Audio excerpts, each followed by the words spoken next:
Now back to Jude, verse 6. And angels who did not keep, care for, guard, and hold to their own first place of power, but abandoned their proper dwelling place, these he has reserved in custody, in chains, in bonds, under the thick gloom of utter darkness, until the judgment and doom of the great day. Verse 6 is talking about the rebellion of angels. There are two most likely meanings to the passage. The one that Matthew Henry believed, what he believes, that this is just talking about the generic fall of Lucifer and the third of the angels that went with him. And the NIV Bible also takes that view. But for a number of reasons, I personally side with the other view.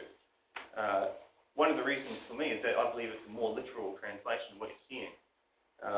I believe that the specific apostasy being talked about here is when a group of angels looked down at earth, saw these women, lusted after them, came down and mated with them.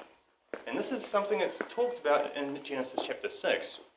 Now you might think, well, this is weird, wacky stuff.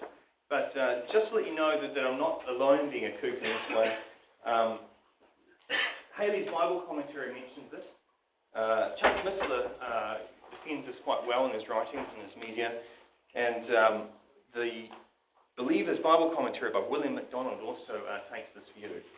So it is something that you can defend if you want to have a look into that. If this is the apostasy that's been talked about, then it's this group of angels that are currently held in dark captivity, as said in verse 6. The Bible clearly teaches that angels are not to be given in marriage. And so if this is what's occurred, this is a great sin and against the order of things by God. Who's heard of this thing before? And for who is this a brand new thing you never heard of? I would have liked to have spent more time on this. This is one of the areas I'd love to speak lots about, but I don't believe that's what I'm meant to be up here talking about today, and it could be quite a distraction for us as well. So let's just park it, and we'll move through this as quick as we can. You see, regardless of whether this is what's happened or not, the amazing thing here is that the fact that these angelic beings who were created perfect, not created sinful like we are, they were created perfect. They were in the presence of God. They saw His majesty, and they had heavenly posts up there, and they chose to sin. They chose to turn away from God. That's a heavy thing, and that really should shock us. Whether or not they came down and mated with humans as a rebellion, or whether they're just talking right here about the generic rebellion of Satan and his attempted coup, which failed. In verse 7, we read of a similar apostasy, where the people of Sodom and Gomorrah are going up to strange flesh, an abomination of the Lord. Verse 7. The wicked are sentenced to suffer, just as Sodom and Gomorrah and the adjacent towns, which likewise gave themselves over to impurity and indulge in unnatural vice and sensual perversity.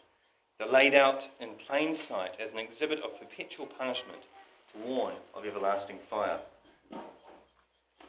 According to Genesis, when these angels came to Sodom, just before destroying it, they were set upon by every man that was in town, and they were demanding that they abuse these guys, that they rape these guys, that they sodomize these visitors. Now, whether or not they realized these were angels or not, or if it was just a pure homosexual thing, either way, it's something that God absolutely hated.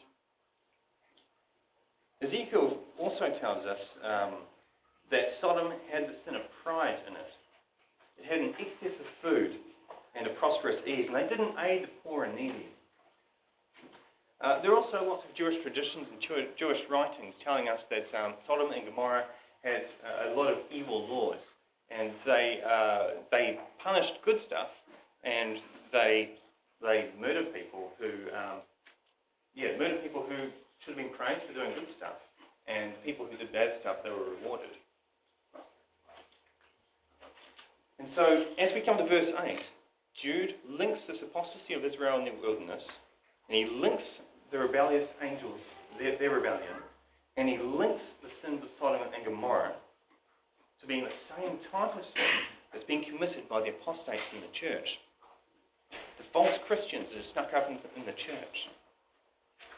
Verse 8, nevertheless, in like manner, I.e. just as the sins, the unnatural vices and the perversity of Sodom and Gomorrah, these dreamers also corrupt the body, scorn and reject authority, and revile and libel and scoff at heavenly glories, the glorious ones.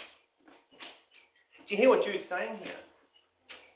Just as the acts of sodomy corrupt the body, so the dreaming, infiltrating apostates are also corrupting the body of Christ, corrupting the church.